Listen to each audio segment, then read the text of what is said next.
Oh, jangan dong, jangan. Oh, masih tetap Mas. Oke. Jangan. Oke. Tradisi komunikasi panggil Mas. Oke. Mas Jaduk, Mas Erwin, dan Mas Imron. Ya. Terima kasih sekali Mas-mas kalian sudah hadir pada acara DISIK pada siang hari ini. Ini DISIK keberapa ya, Imron ya? Ke-20? 19 ya? Ini adalah salah satu program Prodi Ilmu Komunikasi.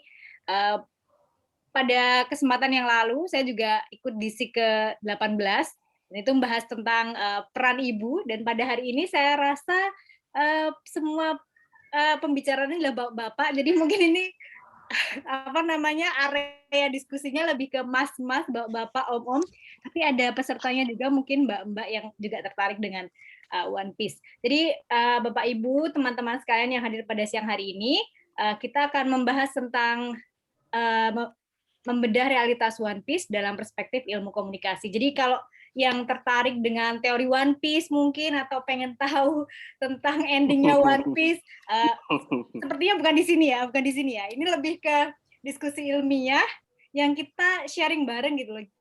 One Piece itu kan sebuah cerita manga yang juga dianimasikan, yang kita nikmati, biasanya kita hahihi seperti sebuah hiburan, tetapi ternyata bagi beberapa orang, terutama mas-mas dosen ini, mereka berpikir serius gitu loh ketika nonton atau menikmati One Piece. Mereka juga berpikir ini apa yang bisa dicari, bisa diteliti. Jadi bisa loh hal-hal yang fun, yang kita suka, itu kita teliti dijadikan judul skripsi juga sangat mungkin sekali. Jadi nanti Bapak Ibu, Mas-mas, teman-teman yang ada di sini yang ikut di acara DISIK pada siang hari ini mungkin bisa belajar dan mendapatkan inspirasi dari nonton dan baca One Piece. Itu kira-kira dapat judul skripsi apa atau bisa penelitian apa gitu ya.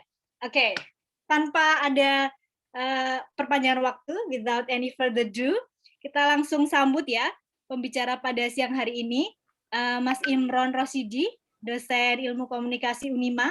Untuk CV lebih lengkapnya silahkan googling, sangat panjang sekali, jadi tidak perlu saya jelaskan pada siang hari ini. Mas Imron pada siang hari ini akan membahas tentang, jadi One Piece tapi berat ini bahasanya. One Piece dan potensi riset sosial. Nah nih, apa yang akan kita bisa lihat dari One Piece dilihat dari kacamata riset sosial. Monggo Mas Imron, silahkan. Saya share screen atau share screen sendiri? Saya share screen sendiri aja, Mbak. Oke, monggo. Silahkan. Oke, terima kasih Mbak Sandi. Assalamualaikum warahmatullahi wabarakatuh. Bismillahirrahmanirrahim.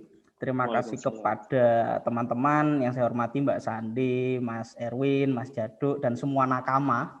Kalau orang anak-anak One Piece kan biasanya nakama. Nakama semua yang hadir pada kesempatan kali ini. Luar biasa, ini sudah bergabung 70 peserta. Di kolom registrasi kemarin, tadi terakhir jam 1 saya cek bareng teman-teman Mas Erwin, Mas Jaduk, dan kawan-kawan, itu sudah terdaftar sekitar 317 peserta. Nah, itu luar biasa. Jadi animo One Piece ini memang memiliki potensi yang sangat luar biasa untuk kita kasih bareng-bareng. Nah, di sini mungkin saya akan pertama membahas realitas One Piece. One Piece dalam kehidupan kita sehari-hari dulu. One Piece dalam kehidupan kita sehari-hari, baru nanti akan ada materi, misalnya dari konten One Piece akan dilihat oleh Mas Jaduk dan juga Mas Erwin seperti apa.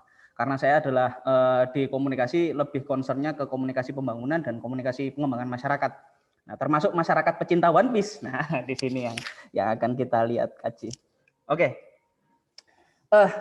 Sudah masuk share screen saya nggih? Sudah. Oke. Bismillahirrahmanirrahim. Materi kita kali ini yang akan saya bawakan adalah tentang One Piece dan potensi riset sosial. Nah, bagaimana One Piece itu sebenarnya memiliki potensi sangat luar biasa.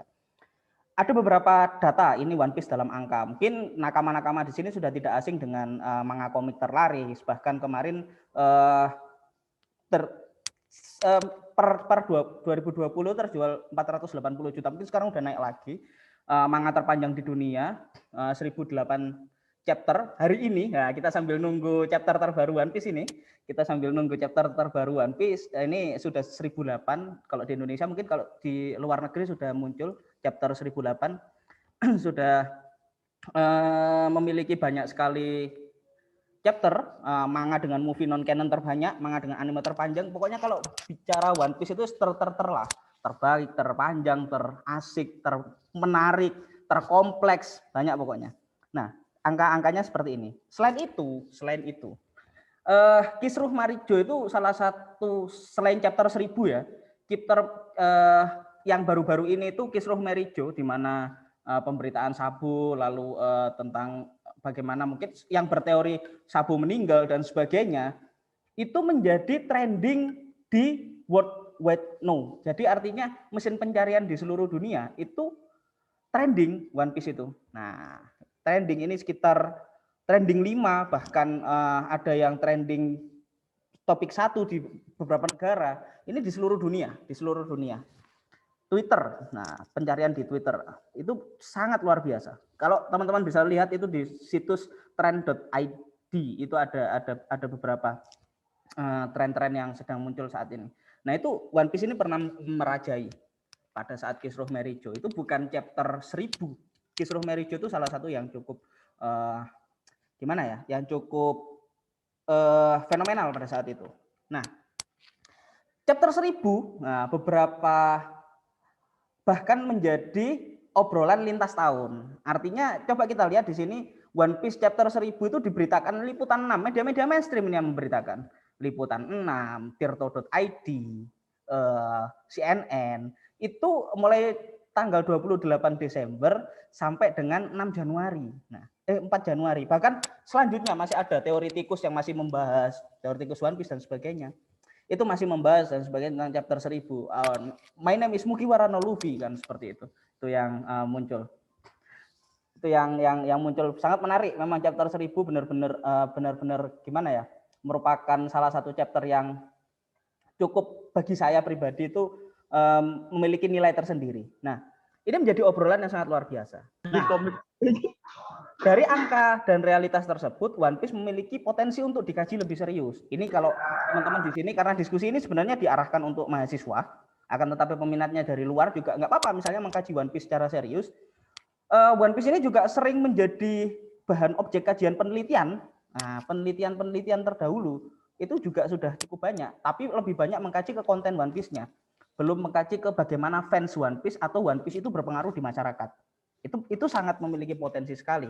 Contohnya information blogging dalam serial manga One Piece ini kan masuk dalam budaya populer. Artinya orang itu selalu menebak-nebak, selalu memiliki kegamangan ketika menjelang chapter One Piece itu muncul dan sebagainya. Itu menarik untuk kita kaji bareng-bareng di pertemuan One Piece yang akan datang seperti itu. Atau misalnya dari tiap chapter atau tiap arc dan sebagainya itu bisa untuk dikaji. Bahkan ada beberapa riset yang cukup menarik seperti riset ini pengaruh penonton anime Jepang, ini juga salah satunya. Lalu juga konsep diri otaku di Kota Serang. Konsep diri otaku misalnya orang-orang yang sangat suka dengan anime dan juga manga, orang yang suka manga itu memiliki konsep diri yang seperti apa, itu bisa dikaji. Dan ilmu komunikasi membuka lebar terkait dengan hal itu. Salah satunya. Mungkin nanti kita akan sedikit membahas terkait dengan siapa misalnya teoretikus atau pakar yang bisa kita pakai untuk membahas itu. Jadi membincang One Piece itu tidak hanya sekedar kita menikmati kontennya saja, tapi bisa kita lihat sebagai ruang gerak atau yang mahasiswa di sini, mahasiswa sosial terutama, mahasiswa dari teknik pun tidak menutup kemungkinan untuk melihat One Piece itu secara visual atau secara algoritma bagaimana perhitungan terkait dengan gambar dan sebagainya, itu cukup menarik juga. Nah, itu bukan bidang saya, tetapi bisa menjadi salah satu solusi atau ide yang mungkin teman-teman bisa menjadi salah satu nuansa. Suara saya hilang ya? Sudah masuk? Enggak, Bang. Enggak masuk, teman.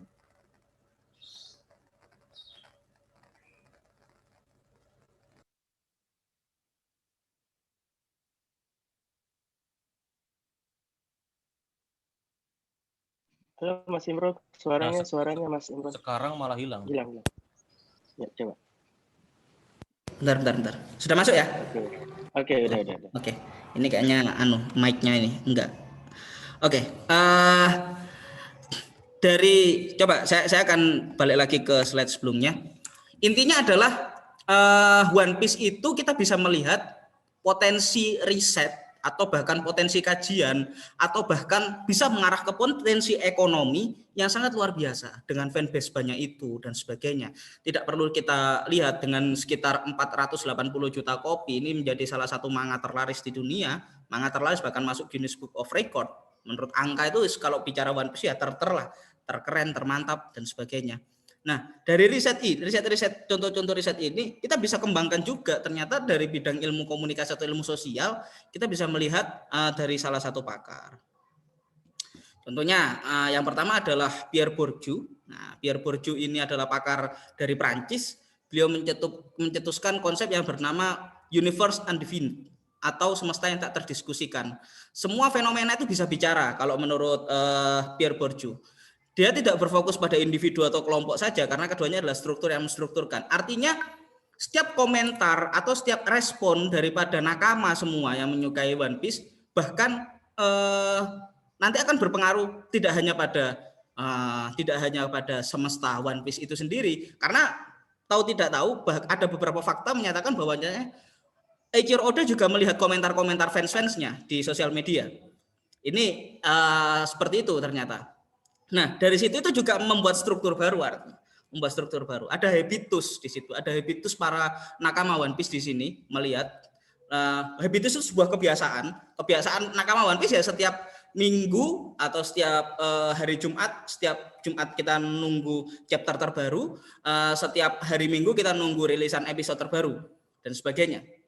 Nah, itu cukup menarik habitus-habitus seperti itu dari para nakama sehingga dicetuskan sebuah konsep Pierre Bourdieu ini bisa kita lakukan analisis terhadap konteks-konteks One Piece itu sendiri seperti itu. Nah, mungkin untuk lebih jelasnya teman-teman bisa baca slide saya ini ringkasan pembacaan saya terkait dengan teorinya Pierre Bourdieu tentang praktik sosial. Bahwasanya habitus itu kebiasaan. Kalau kebiasaan itu artinya gini, kita terbiasa nonton One Piece sehari saja One Piece itu nggak muncul. Satu minggu saja chapter itu libur, mungkin kita mengalami histerisis. Artinya orang yang tidak melakukan kebiasaan sehari-hari, tidak bisa melakukan kebiasaannya tiap Jumat itu membaca chapter dengan detail misalnya. Tetapi ternyata karena libur atau karena ada apa chapter itu tidak bisa dimunculkan. Bahkan ketika pandemi kemarin sempat beberapa chapter itu tertunda penerbitannya. Itu menarik. Nah, dari habitusnya, dari modal nakama itu cukup banyak, modal sosial, modal ekonomi, modal simbolik, modal budaya. Modal ini berarti sesuatu yang dimiliki oleh nakama sekalian dalam suatu komunitas. Nah, arenanya apa? Arena sebagai penggemar One Piece.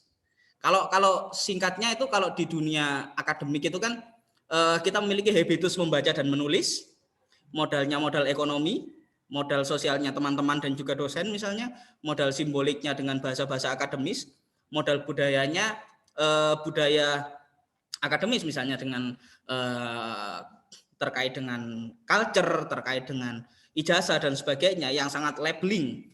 Nah, arenanya adalah arena akademis. Nah, semakin banyak orang memiliki modal dan habitus itu, maka dia akan semakin kuat bertahan di arena itu. Itu menarik untuk dikaji. Nah, di antara hal itu kita bisa melihat, ini coba tak petakan.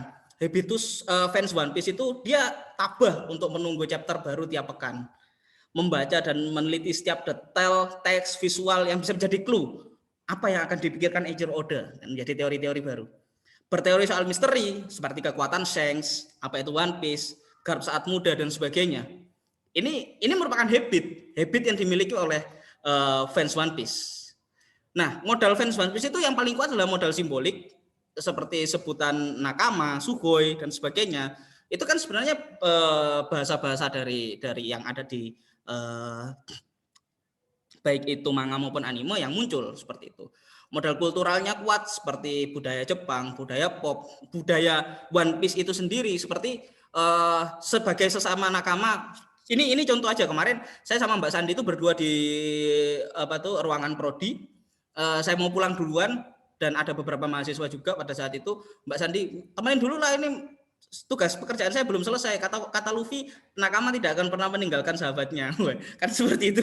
Ini merupakan hal-hal yang menarik di situ. Budaya One Piece itu sendiri bahkan sudah melekat pada para penggemar.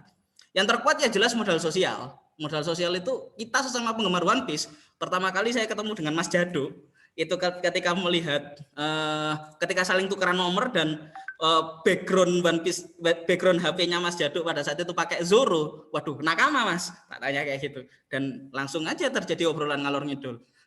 Nah, arenanya itu arena One Piece yang sangat luas sekali di sini. Ada ruang gerak yang sangat besar, sangat fleksibel, sangat potensial untuk melakukan manuver-manuver politik atau manuver-manuver ekonomi atau manuver-manuver budaya dan sebagainya. Nah, dari hal ini kita punya potensi yang sangat luar biasa, terutama di bidang riset ya. Kita bisa meneliti One Piece dari bidang yang cukup luas. Nah, ini mungkin One Piece dari satu teori saja ya, teori Borju ya.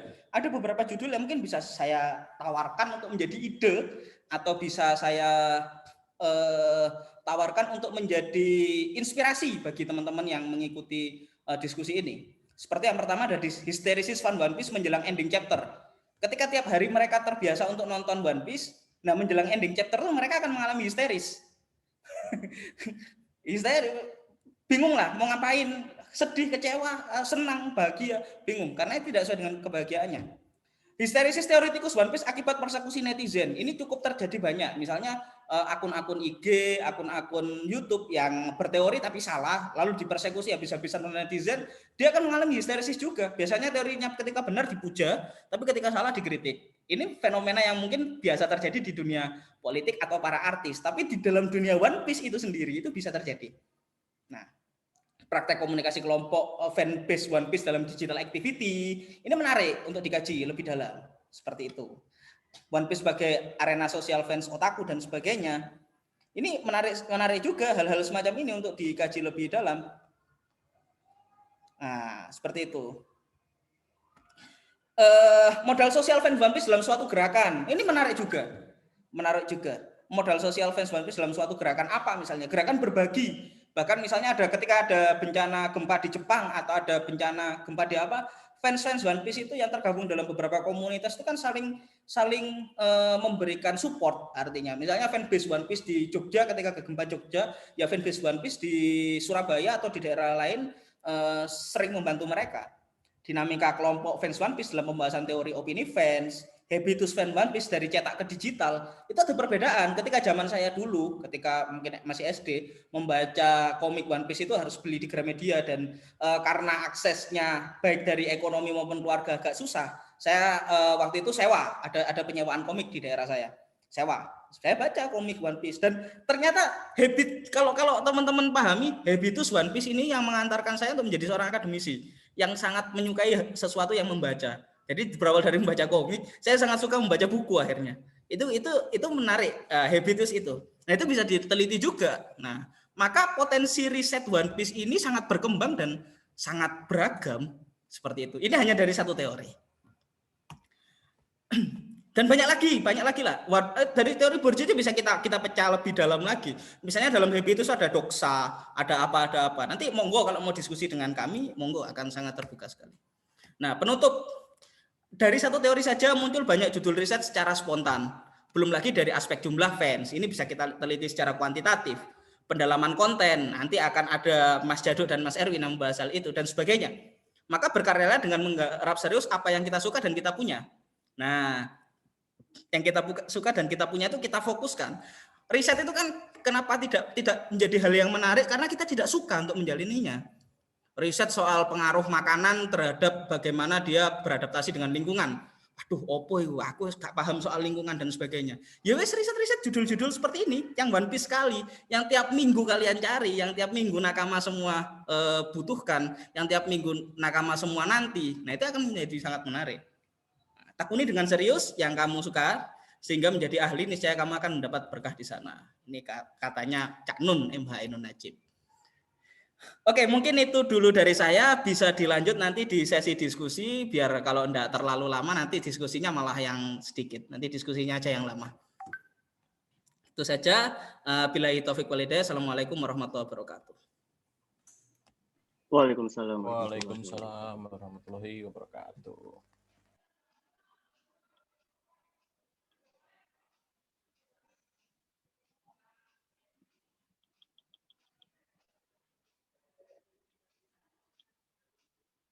Mbak di on mute dulu, Mbak. Oke, ya. Oke. Saya tidak bisa meng-unmute diri saya sendiri soalnya tadi.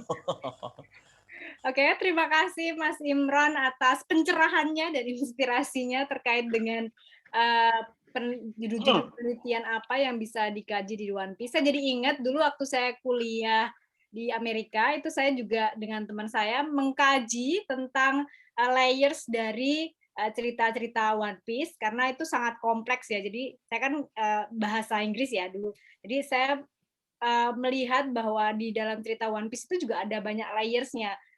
Layers ceritanya, kemudian plotnya, kemudian dari satu adegan dia punya banyak kompleks perspektif. Kita bisa lihat dari berbagai macam perspektif diri kita mau sebagai apa nih, sebagai teman atau sebagai ibu atau sebagai anak kecil atau kita sebagai apa tuh sangat bisa banget dilihat. So jadi menurut saya One Piece itu banyak sekali yang bisa kita kaji bareng-bareng dan bisa kita teliti, entah itu dari ilmu komunikasi, dari saya dari bahasa, dan mungkin dari teknik informatika juga bisa tuh dilihat bagaimana sih One Piece ini juga bisa diteliti dari segi mungkin animenya atau hal-hal semacam itu. Oke. Selanjutnya kita ada pembicara yaitu Mas Erwin. Mas Erwin hari ini akan membahas tentang struktur dan sistem dalam manga dan anime. Ini khususnya One Piece ya Mas Erwin ya? Ya, betul Mbak. Ya. Oke, silahkan monggo langsung Mas Erwin. Baik, terima kasih Mbak Sandi. Assalamualaikum warahmatullahi wabarakatuh. Selamat siang teman-teman. Terima kasih sudah hadir di diskusi Nakama. Mungkin ini edisi pertama karena setelahnya mungkin semoga ada diskusi-diskusi selanjutnya, tapi mungkin bisa dari perspektif yang lain, misal sastra atau mungkin hubungan internasional, karena ini kan One Piece ceritanya sangat kompleks sekali ya. Tadi Mas Imron sudah membawakan sebuah pengantar yang luar biasa, bagaimana memang One Piece ini memiliki potensi riset yang luar biasa dan bisa kita sebut sebagai manga studies ya. Kita bisa meneliti tidak hanya bicara tentang fenomena sosial, tapi sesuatu yang berkaitan dengan hal-hal yang bisa mempengaruhi masyarakat itu justru juga bisa diteliti ya. Salah satunya ini manga. Dan di sini One Piece, saya juga penggemar One Piece, mengikuti dari masih zaman SD waktu itu pertama kali masuk di RCTI mungkin ya, zaman-zaman hari Minggu adalah harinya kita para anak-anak menyaksikan film kartun yang generasi sekarang mungkin sudah tidak bisa menikmati masa-masa seperti itu. Kemudian mulai mengikuti manga. Hari ini keluar chapter terbaru mungkin yang teman-teman sudah menantikan, bagaimana bentuk hybrid dari Kaido, dan mungkin sebagian sudah membaca spoilernya. Nah, di sini saya hanya ingin membahas One Piece dari satu sudut pandang teori. Saya menggunakan teorinya Anthony Giddens, bicara tentang strukturasi, tapi saya merelatekan dengan bidang saya, yaitu bidang komunikasi. Karena saya tadi lihat di kolom chat ada yang bertanya apakah struktur pemerintahan di One Piece itu sama dengan struktur pemerintahan yang ada di Indonesia misalnya. Ini pertanyaan menarik karena memang kalau kita lihat jalan cerita atau struktur dari One Piece ini sebenarnya sangat terkait dengan apa yang menjadi realitas kita di dunia nyata. Bahwasanya ada sistem pemerintahan, kemudian ada masyarakat sipil dan lain sebagainya. Tapi di sini ada sebuah anomali di mana Oda menyajikan cerita One Piece itu tidak sesederhana itu, tapi sangat kompleks. Nah, kenapa saya menggunakan teorinya Anthony Giddens pada saat ini? Karena ya memang salah satu hal yang paling menarik membahas One Piece ya berkaitan dengan strukturasi pemerintahan, kemudian masyarakat dan realitas sosial yang ada di dalamnya.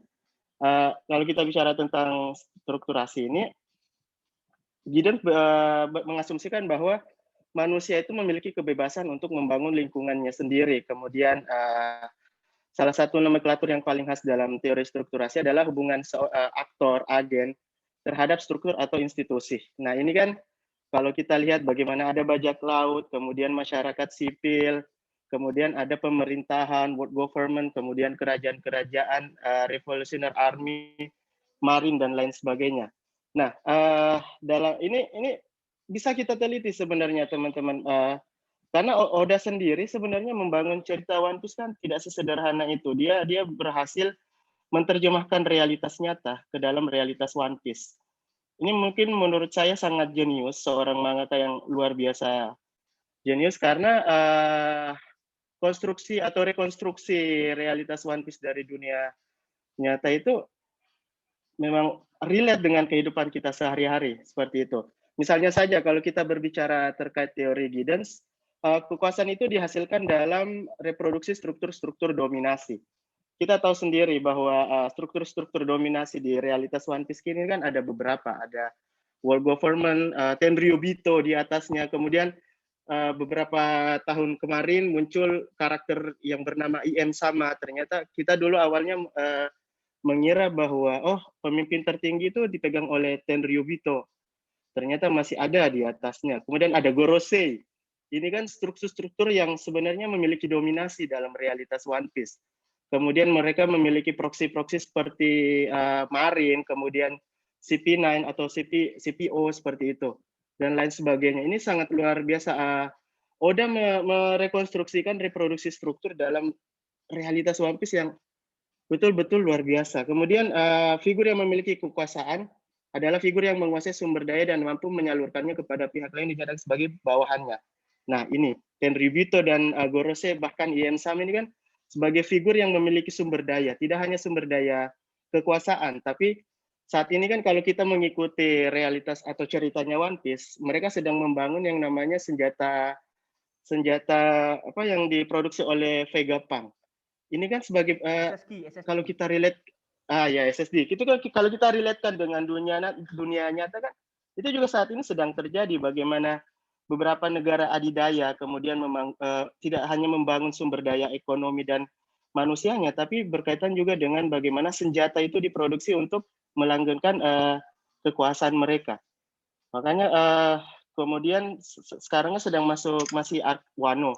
Nah, di Wano ternyata adalah salah satu negara yang memproduksi senjata untuk mensokong dominasi dari tokoh-tokoh yang saya tadi sebutkan. Kemudian Giddens juga menempatkan kekuasaan bukan sebagai suatu totalitas, tapi suatu dominasi melalui mobilisasi sumber daya struktur dominasi yang dimiliki oleh para aktor. Nah, ini dia. Kekuasaan di dalam dunia One Piece itu tidak hanya dipegang oleh satu figur tertentu, tapi kekuasaan ini kemudian dibagi ke dalam beberapa struktur. Nah, di bawah world government ada beberapa kerajaan-kerajaan. Kemudian di bawahnya untuk melanggengkan kekuasaan kerajaan, mereka dilindungi oleh marin. Ini kan sebuah bentuk legitimasi kekuasaan yang dipercontohkan oleh Oda, dan tentu saja inspirasinya dari realitas nyata yang sedang kita jalani.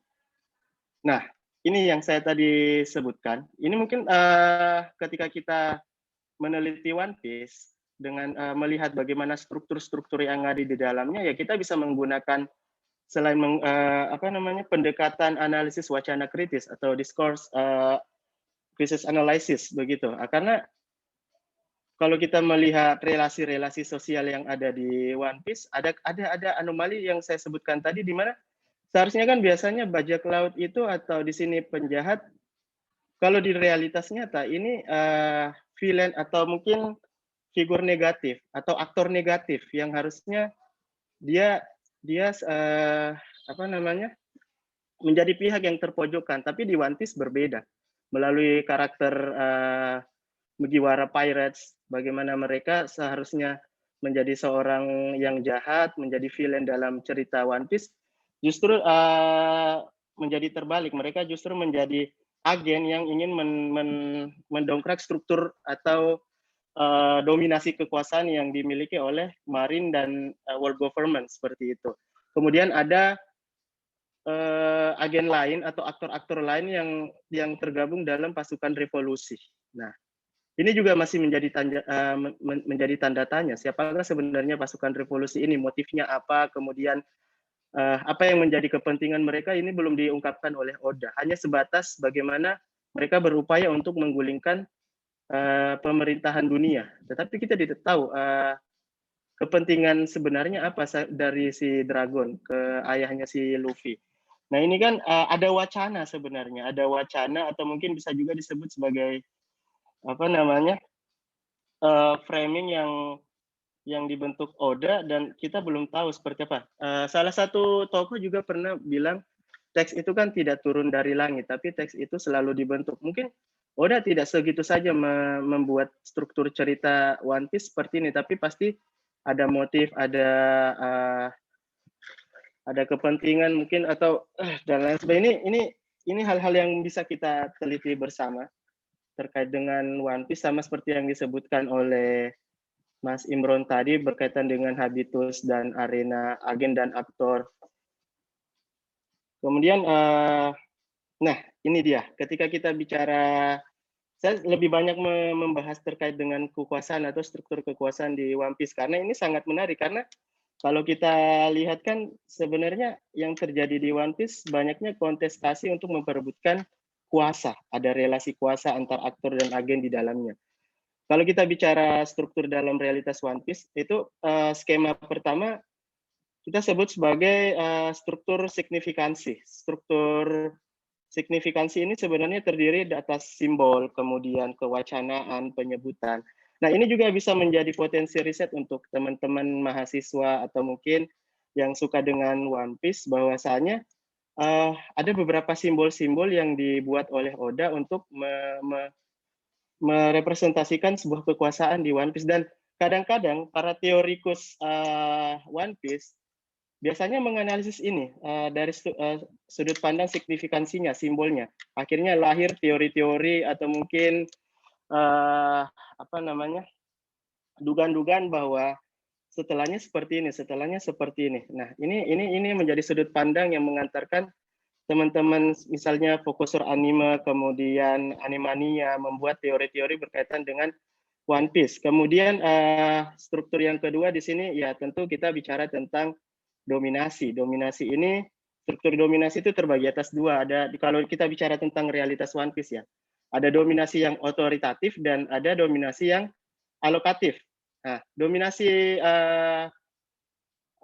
alokatif ini atau dominasi otoritatif ini merupakan penguasaan atas orang. Jadi kita tahu bahwa bicara tentang aktor Tenryubito, di sini kan ini contoh struktur atau kuasa yang bersifat otoritatif. Dia bisa memiliki budak, kemudian dia bebas membunuh atau mengeksploitasi masyarakat sipil yang ada di One Piece. Ini kan kalau bicara dengan dunia nyata juga sangat relate dan bisa menjadi sebuah wacana yang kita teliti untuk teman-teman mahasiswa. Kemudian bicara tentang struktur kuasa alokatif, yaitu penguasa terhadap barang atau ekonomi.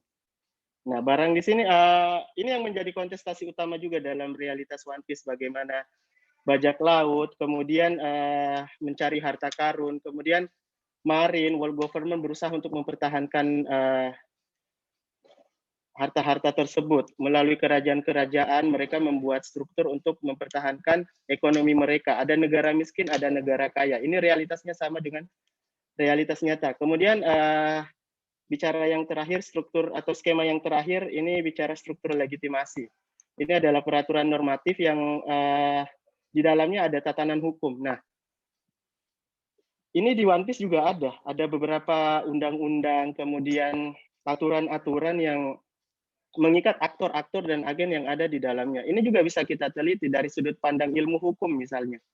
Bagaimana hukum-hukum yang dibentuk di realitas One Piece ini sebenarnya seperti apa? Apakah memang sudah mensimbolkan sebuah keadilan atau tidak? Ini juga menjadi anomali juga dalam realitas One Piece. Hukum yang ada di dalamnya. Kenapa? Seharusnya konstruksi pemerintahan itu adalah sebuah struktur yang harusnya melanggengkan keadilan, justru ya di dunia One Piece sebaliknya. Malah sedikit berbeda dengan apa yang saat ini kita alami. Atau mungkin Oda memperlihatkan itu karena memang di realitas nyata kita memang seperti itu adanya.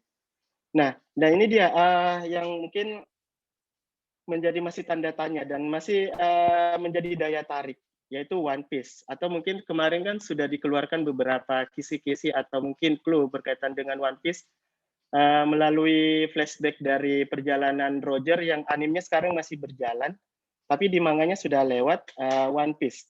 Ini adalah benang merah dari strukturasi komunikasi dalam realitas One Piece, karena ini yang menjadi misteri dan masih menjadi tanda tanya bagi kita untuk terus mengikuti cerita ini. Kemudian ini yang menjadi kontestasi atau pertentangan antar aktor yang ada di dalamnya. Ini menarik. Teman-teman mungkin bisa menduga-duga, dan teman-teman teoretikus terkait One Piece selalu melahirkan dugaan-dugaan dari 3 skema yang saya sebut tadi. Lauktel, kenapa dia Oda merekonstruksikan tempat pulau keberadaan One Piece itu sebagai Lauktel atau tertawa gitu. Itu kan masih menjadi misteri. Ini kita bisa teliti juga dari bahasa simboliknya, dan mungkin Mas Jadu setelah ini bisa memberikan pandangan berkaitan dengan bagaimana melihat One Piece atau membedah One Piece dari pendekatan simbolik.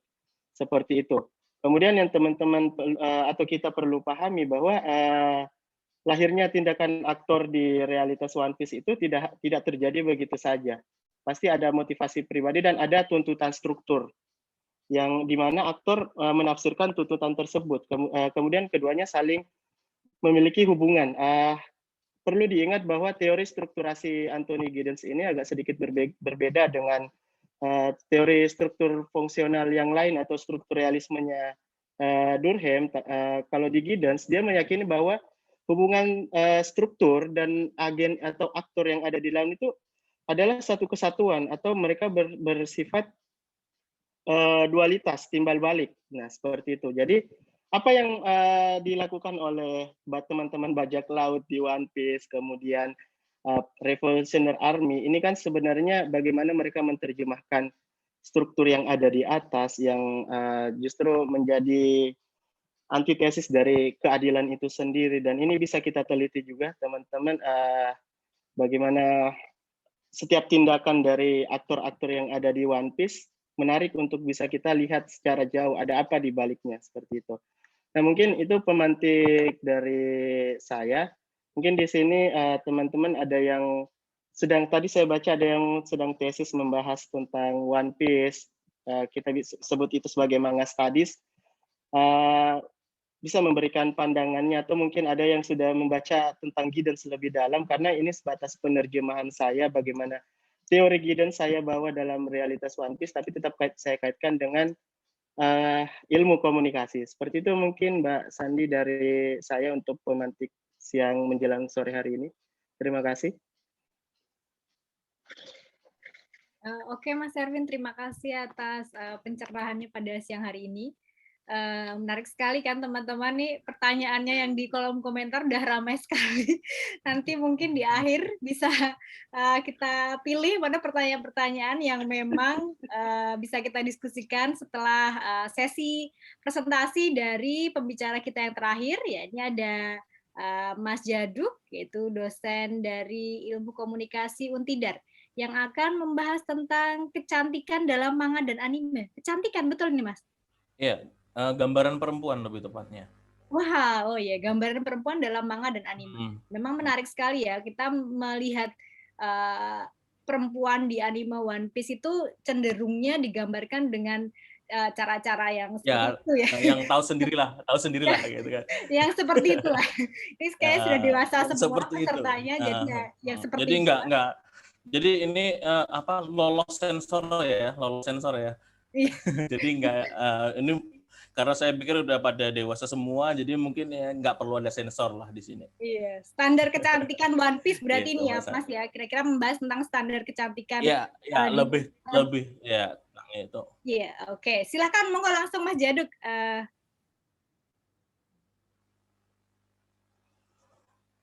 Oke, sebelumnya cek dulu suaranya apakah saya terdengar jelas di sini?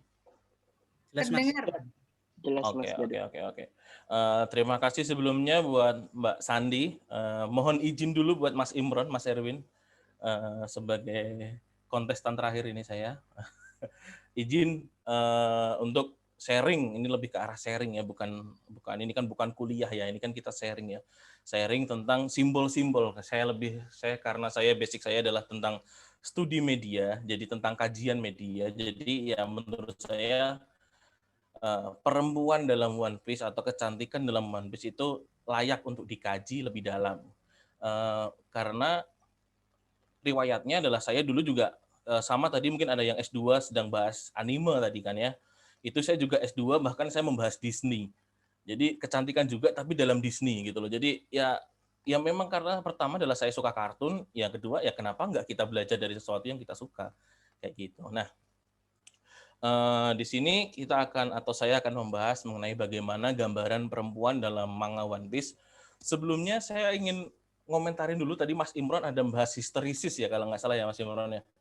Itu kan ketakutan kita ya kan. Bahkan saya pun sendiri takut. Misal taruh kata nih saya nggak bisa melihat One Piece sampai tamat gitu loh. Itu saya takut itu di situ. Nah, jadi itu. ada histerisis. Waduh kipiye ya. Jadi apakah saya harus bergentayangan kayak gitu kan. Ya itulah itu itu fun fact aja. Jadi di sini kita akan membahas mengenai bagaimana gambaran perempuan dalam manga One Piece. Sebentar. Oke, selayang pandang dulu di sini karena kita tahu bahwa komik tentunya tadi sudah dijelaskan oleh Mas Imron juga bahwa komik One Piece ini merupakan komik terlaris di dunia dalam tanda kutip asal Jepang ya Mas ya. Karena terjual lebih dari 400 juta kopi. Dia bisa menyalip komik legendaris Dragon Ball, tapi dia masih kalah dengan komik-komik milik DC dan juga milik Marvel. Jadi kalau di level dunia, dia memang nomor 1 yang asal Jepang kayak gitu.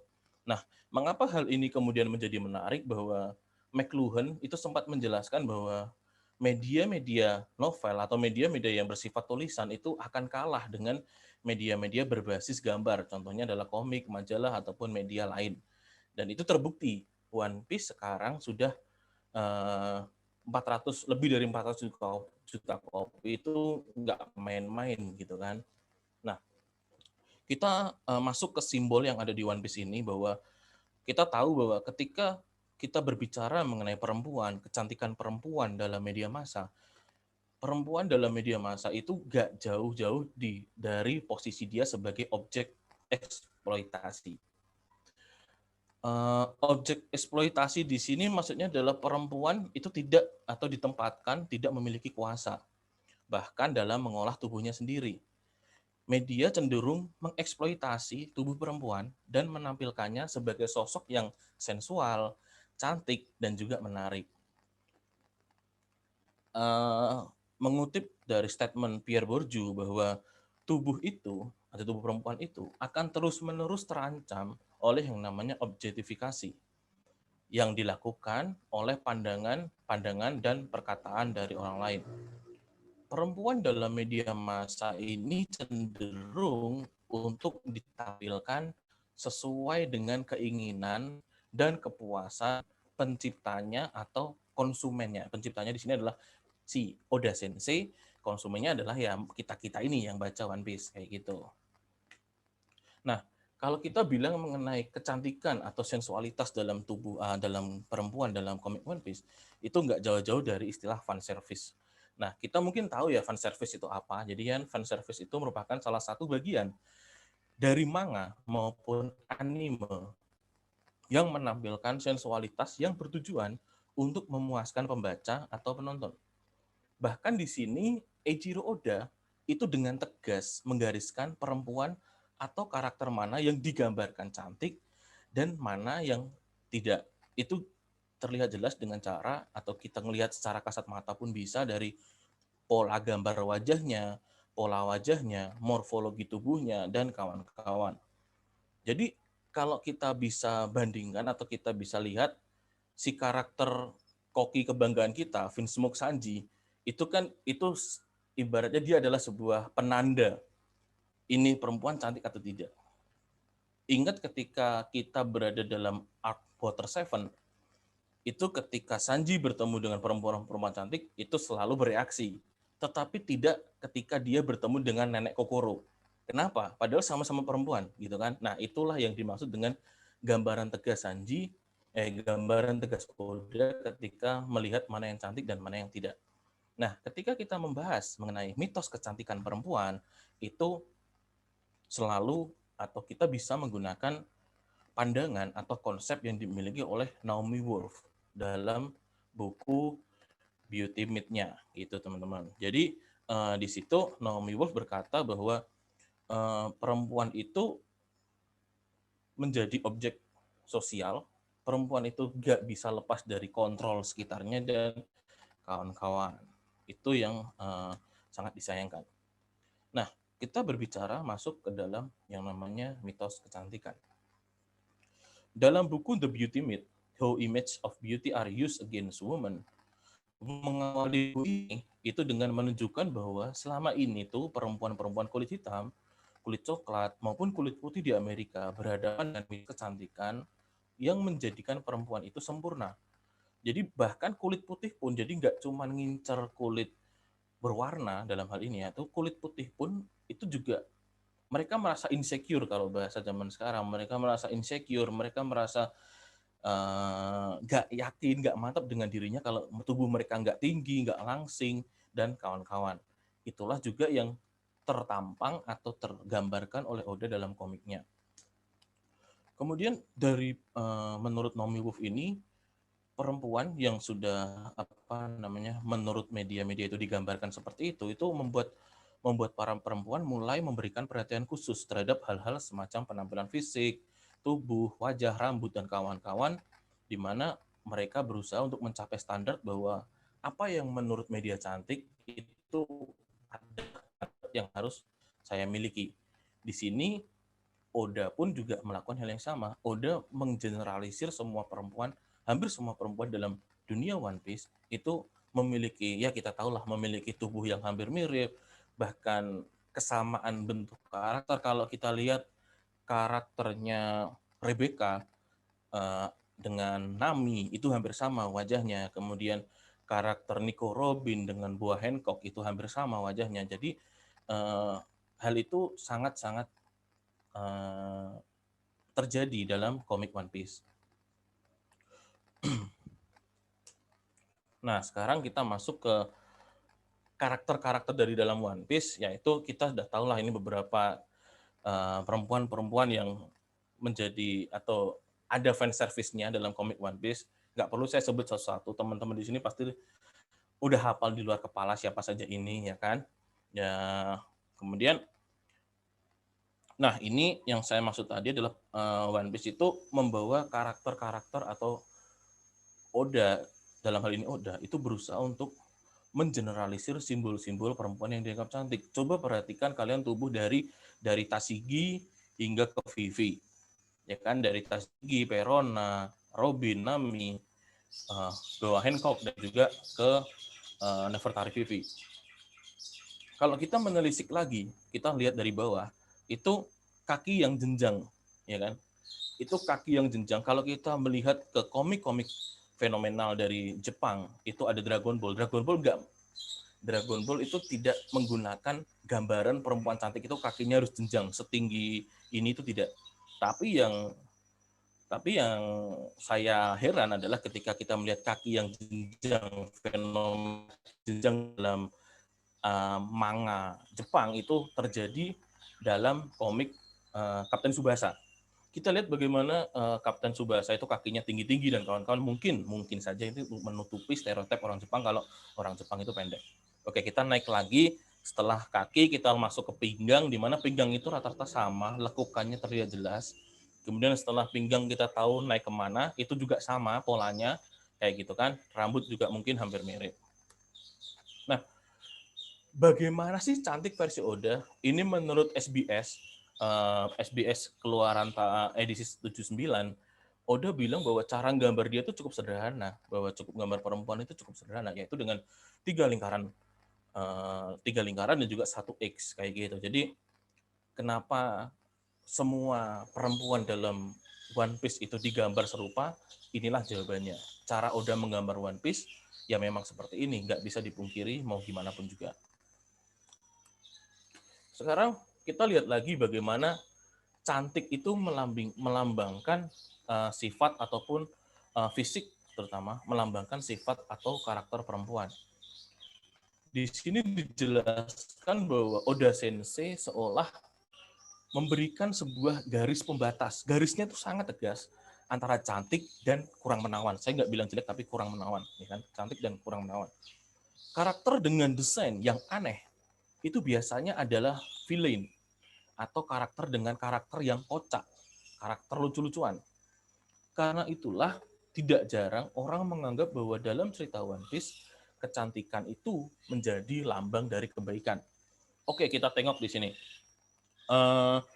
Pertama kita jangan lihat di sini dulu, tapi kita lihat bagaimana ketika Sanji setelah dia berlatih 2 tahun di Pulau Waria, di Pulau Kamabaka, miliknya Ivankov, dia kembali ke Sabaody. Bagaimana dia bereaksi terhadap perempuan-perempuan cantik di situ. Kita bisa melihat sekilas bahwa perempuan-perempuan di Sabaody itu cantik semua. Karena digambarkan sama atau baik semua, karena digambarkan sama dengan Oda. Tetapi ketika kita melihat di sini bahwa karakter yang tidak menawan itu seperti Katarina Devon dengan wajah yang enggak lancip, enggak kayak Nami Boa dan kawan-kawan, kemudian dengan fisik yang seperti itu. Kemudian kita lihat bagaimana Charlotte Smoothies di sini dengan kaki yang over panjang. Kemudian ada ibu kita semua, Big Mom, gitu kan, juga dengan fisik yang seperti itu digambarkan bahwa jadi kayak Oda itu berpikiran bahwa kalau jelek itu pasti jahat, kayak gitu. Jadi Oda itu menanamkan nilai itu secara nggak sadar dalam karakter-karakter One Piece-nya. Gitu. Jadi hal itu sangat terjadi karena itu memang hal yang utama atau hal yang mudah dialami atau mudah dilihat dalam komik One Piece. Setelah itu kita sudah masuk ke perempuan dan kawan-kawan. Nggak ada salahnya deh kalau kita masuk ke yang namanya gender. Karena gender itu erat kaitannya dengan kalau kita dalam studi media itu pasti kita membahas mengenai gender. Dalam One Piece pun itu juga ada yang namanya bias gender. Bias gender itu ini orang tuh laki-laki tulen atau perempuan tulen. Nah, bias gender itu berdiri di dua sisinya. Contohnya adalah ketika kita masuk ke arc Alabasta ya, di situ ada Bone Clay atau Mr. Two. Itu dia bahkan dengan jurusnya, dia jelas-jelas sebagai seorang Okama, jurusnya pun adalah Nyukama Kenpo. Jadi dia ada bias gender di sini. Jadi mungkin kalau teman-teman yang tertarik tentang gender, teman-teman mahasiswa tertarik tentang gender, kalian bisa mengangkat skripsi-skripsi tentang bias gender dalam komik One Piece. Kemudian dalam Impel Down kita menemui salah satu pasukan revolusi, yaitu adalah Emporio Ivankov. Dia juga bias gender karena yang kita lihat di sini adalah dia versi laki-laki. Karena versi perempuannya adalah ketika dia melawan salah satu penjaga Impel Down. Jadi bias gender pun ada di dalam komik One Piece dan itu menjadi salah satu hal yang cukup ramai diperdebatkan dalam dunia luar. Kemudian kita masuk ke arc Wano. Siapa sih yang nggak tahu Yamato? Yamato ini dia the real perempuan. Tapi dia bersikap, berkepribadian, bertingkah laku seperti laki-laki. Gitu kan? Karena apa? Karena Yamato sangat mengidolakan Kozuki Oden. Dia sangat ingin menjadi Oden. Dia terinspirasi oleh Oden. Bahkan dia juga melihat langsung bagaimana Oden direbus waktu itu. Jadi dia berpendapat bahwa ya udahlah, aku pengen seperti Oden, kenapa harus tengah-tengah? Dia totalitas, dia menyebut dirinya adalah seorang laki-laki. Bahkan Kaido, ayahnya pun menyebut Yamato dengan sebutan son, conductor. Jadi ada bias gender juga di situ. Kemudian dalam Wano juga kita melihat dua orang ini kakak beradik, ada Izo dan juga Okiku. Di situ dia juga bias gender juga. Jadi Izo adalah seorang laki-laki yang berpenampilan seperti perempuan. Okiku pun juga sama. Bahkan siapa sih? Ayo kalian mungkin mengaku siapa yang mengidolakan tokoh Okiku? Ya kan? Mungkin Okiku merupakan ketika Okiku tampil, siapa dari kalian yang mengira Okiku itu perempuan? Gitu kan? Dia mengkonfirmasi dirinya sendiri bahwa dia adalah laki-laki yang memiliki hati perempuan. Yaitu itu adalah si Izo dan juga si Okiku. ketika kita melihat bagaimana Izo dan Okiku ditampilkan, ya kan? Jadi yang namanya One Piece, sekali lagi, One Piece itu biasanya adalah seperti kata Mas Erwin tadi, kata-kata itu nggak turun dari langit. One Piece itu selalu meniru budaya-budaya yang ada di dunia. Salah satunya adalah budaya yang di Jepang tentunya. Nah, penampilan Okiku dan juga Izo ini erat kaitannya dengan seni pentas pertunjukan kabuki. Kalau kalian tahu adalah kabuki itu adalah seni pertunjukan di Jepang, di mana itu adalah merupakan seni teater, gitu kan? Di mana dulu itu kabuki itu, sekarang kabuki itu adalah pemerannya laki-laki semua. Dan hal itu terjadi karena zaman dulu kabuki itu seyogianya yang memerankan adalah perempuan. Tapi karena waktu itu mahar prostitusi, makanya perempuan di rumah aja dan yang bekerja atau yang sebagai kabuki ini adalah laki-laki. Nah, penampilan Izo dan Okiku ini terinspirasi dari pertunjukan kabuki. Salah satu karakter dalam kabuki itu ada yang namanya Onagata. Onagata atau Oyama adalah aktor laki-laki yang memainkan peran perempuan di teater kabuki Jepang. Hal itu senada dengan apa yang Okiku dan Izo tampilkan dalam arc Wano ini. Mereka laki-laki yang memainkan peran perempuan. Karakter Kiku dan Izu itu terinspirasi dari sosok Onagata, alias laki-laki yang memerankan karakter perempuan. Secara tidak langsung, keduanya itu dianggap sebagai laki-laki yang berdandan seperti halnya Onagata dalam pertunjukan kabuki. Jadi, Oda emang secara itu kita sudah tahu banget bahwa setiap karakter dalam One Piece itu biasanya adalah based on karakter dalam dunia nyata. Jadi Onagata pun seperti itu, bahkan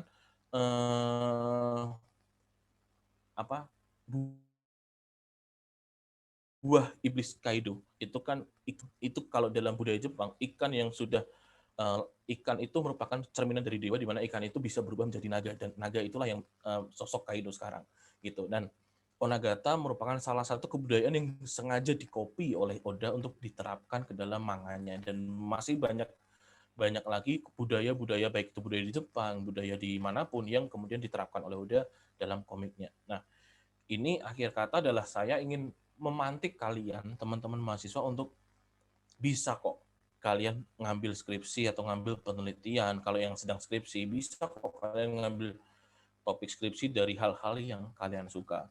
Dari One Piece, tadi sudah dijelaskan, kekuasaan sudah ada di situ, histerisis sudah bisa diteliti, kemudian dari saya, simbol-simbol dari One Piece itu pun, kalau kita, jadi kenapa One Piece itu asik dibaca, jadi kalau kita baca sekali, itu kita baca ceritanya.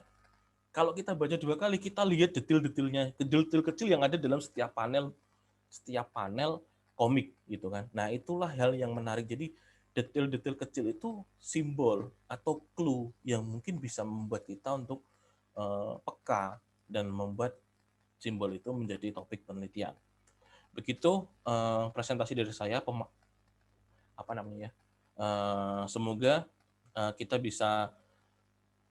bisa berangkat penelitian dari sesuatu yang kita suka. Itu adalah hal yang sangat-sangat saya tekankan, karena penelitian itu nggak selalu, benar kata Mas Imhon tadi, penelitian itu nggak selalu hal yang berat-berat, hal yang sepaneng itu enggak. Jadi penelitian itu bisa dilakukan dari hal terdekat kita, hal yang kita lakukan tiap minggu. Baca One Piece itu bisa sekali. Terima kasih. Waktu di tempat saya kembalikan ke Mbak Sandi. Oke, terima kasih Mas Jaduk.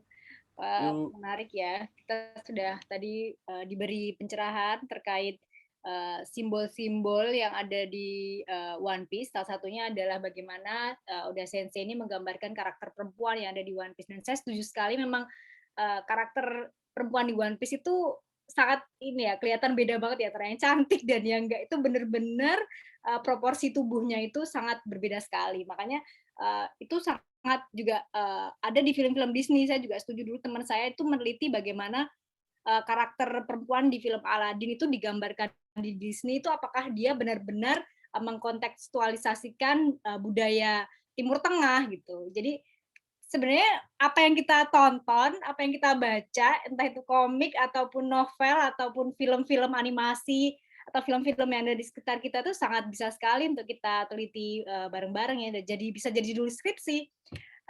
Kita langsung ini ya ke diskusi. pertanyaannya di kolom komentar itu sebenarnya cukup banyak, tapi saya bingung pilih yang mana. Atau mungkin dari peserta ada yang mau langsung bertanya bisa raise hand dan menyalakan mikrofon. Coba saya lihat dari atas dulu ya. Mana pertanyaan yang kira-kira bisa ditanggapi? Monggo langsung. Oh ya, oke, dari Pak Chandra. Monggo langsung saja Pak Chandra, silahkan disampaikan pertanyaannya. Baik, Assalamualaikum warahmatullahi wabarakatuh. Selamat siang menjelang sore. Menarik tadi ketika berbicara guidance ya. Dan memang Masnya menggambarkan memang One Piece ini sebagai bentuk otokritik pemerintahan dunia yang ya memang seperti itu adanya gitu loh Mbak. Dan bagaimana tadi sudah disampaikan bahwa Oda itu juga melihat dunia sekitar dan juga dia selalu melihat teori-teori yang disampaikan oleh para pemberi teori One Piece dan bahkan juga mungkin Oda bisa dikatakan jenius ketika ada yang mengatakan ketika ada satu teori yang endingnya sama dengan ujung Locktail nanti, maka Oda akan mengganti ceritanya gitu. Tetapi yang perlu diperhatikan adalah bentuk kritik Oda terhadap pemerintah world government ya. Itu cukup vulgar gitu dan cukup frontal yang memang sebenarnya Oda sendiri juga belum yakin juga apakah dia memang memperuntukkan One Piece ini sebagai sajian komik untuk remaja atau memang Oda memiliki misi khusus nih terhadap pemerintahan dunia yang memang memiliki tangan-tangan tidak terlihat yang sebenarnya Oda ingin memberikan otokritik baik itu dari sudut pandang film maupun otokritik dari sudut pandang literasi yang memang lebih mudah tadi dicerna lewat bentuk-bentuk seperti ini. Dan juga yang juga menarik dari One Piece ini sendiri adalah bentuk semiotika dalam tradisi komunikasi itu sendiri.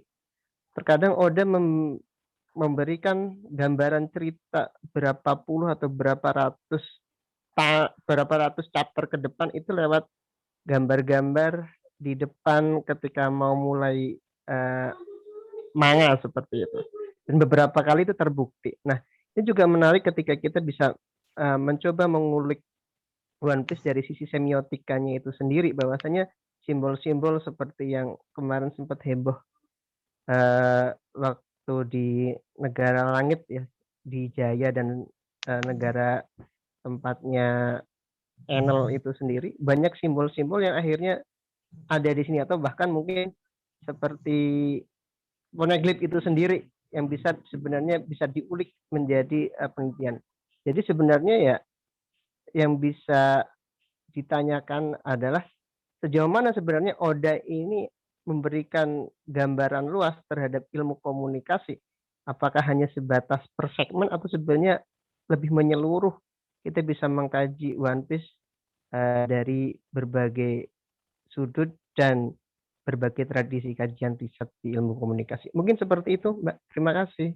Oke, terima kasih Pak Chandra atas pertanyaannya. Monggo bisa disambung oleh Mas Erwin, Mas Imron atau Mas Jaduk terkait dengan pertanyaan Mas Chandra. Ya Pak Chandra.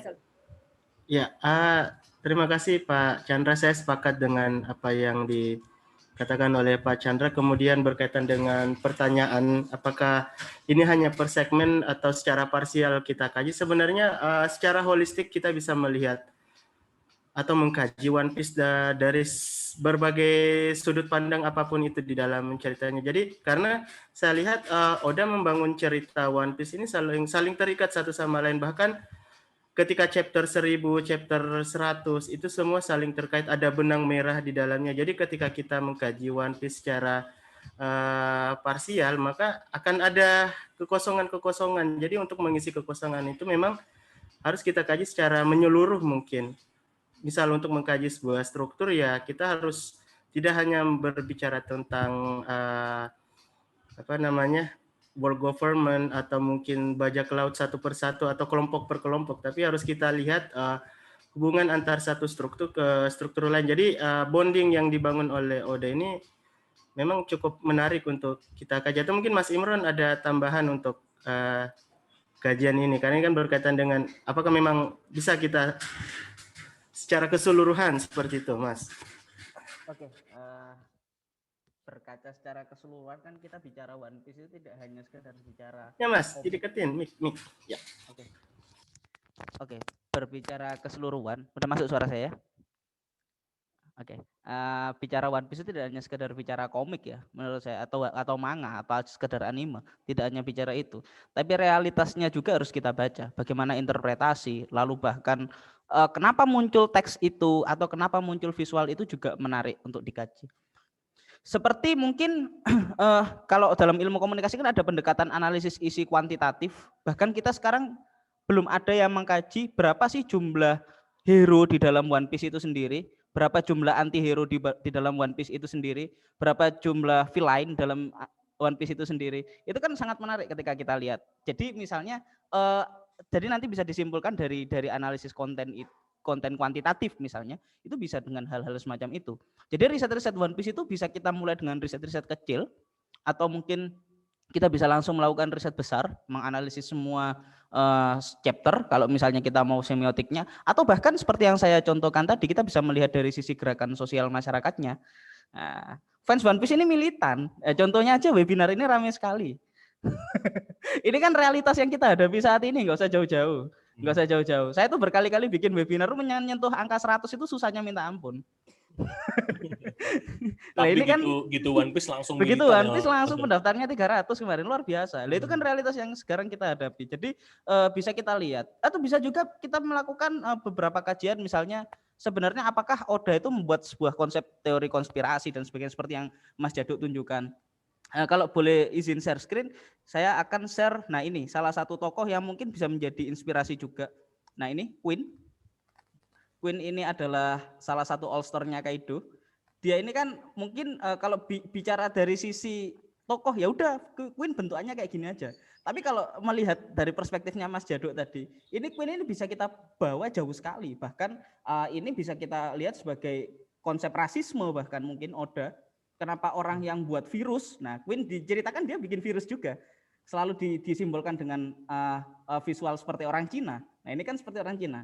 Nah, seperti itu. Ada matanya, ada kuncungnya dan sebagainya, kumis seperti ini. Ini menarik sekali dari hal-hal semacam itu kalau dari sisi riset. Jadi riset soal One Piece itu tidak hanya sekedar riset visual saja atau tidak hanya sekedar riset masyarakat saja. Tetapi kan seorang periset itu juga harus punya batasan tersendiri. Jika tidak, risetnya nggak akan bisa selesai. Orang yang bikin disertasi pun ada konsep di mana dia bikin batasan penelitian atau limitasi penelitian. Sehingga menurut saya penting untuk meneliti One Piece itu secara holistik, tapi harus kita batasi juga. Dan ruang lingkupnya gerak, ruang lingkupnya sangat luar biasa, sangat potensial sekali untuk diriset. One Piece sampai kapanpun akan tetap menarik. Seperti itu.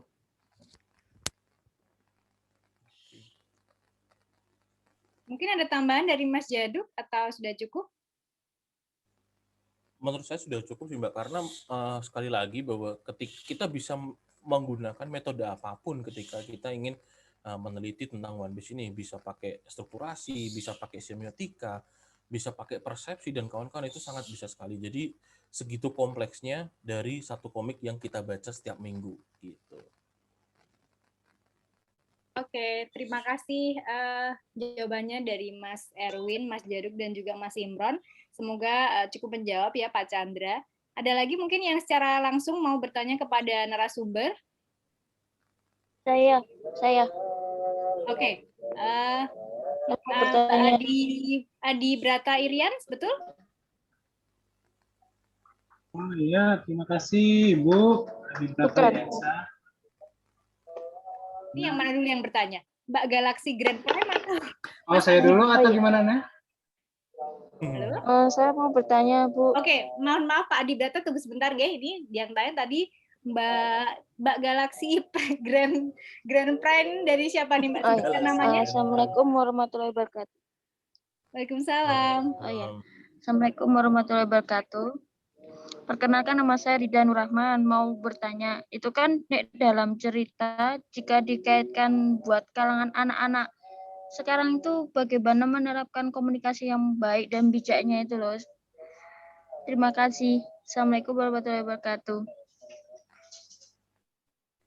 Oke, bisa cukup dipahami pertanyaannya, Mas Erwin? Oke. Ya. Silakan.